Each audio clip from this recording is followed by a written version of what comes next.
So, ayan, luto na ang ating menu for today. Pakbet na Tagalog.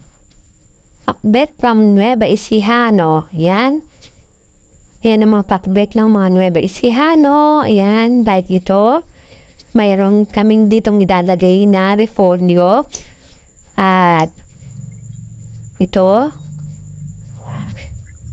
ang palayang Tagalog. And then, sigarilyas. Ayan, sigarilyas din siya. And then ito, meron din ako nilagay dito na kamoting baging. At ang sinahog ko naman dito ay pritong bangus. So, hindi na ako nag-ihaw kasi madalas ang ginagamit namin dito dapat ay inihaw na isda or tilapia, bangus, ganyan. Yan. Pero hindi na ako nag-ihaw. Pinirito ko na lang siya. Then, ayan, maraming kamatis. Yan kasi yung secret na magpapasarap dyan sa pakbet. Marami dapat kamatis. So, mahal ang kamatis ngayon, kaya medyo hindi ganun karami yung nidaday ko. 4 na piraso lang na kamatis yung ninagay ko. Usually, kung mga mura ang kamatis, pwede hanggang 10 pieces na kamatis, pwede natin ilagay dyan. So, ayan. Ayan, may sigarilyas din ako nilagay. Ayan. Tapos, hinimay ko na yung sahog niya na bamos. Ayan, bulo at saka buntot din gitna yung nilagay ko. So, ayan.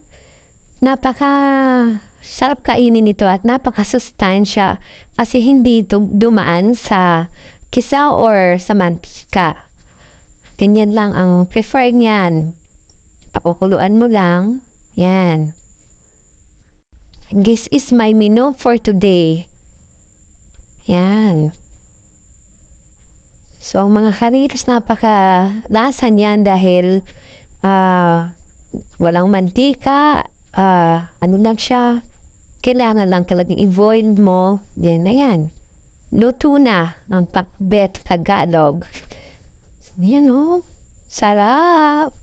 O yan, let's eat! Luto na ang pakbet Tagalog. So, ayan, sarap-sarap! Yummy, yummy! Yan. Heavy meal na naman ako ngayon.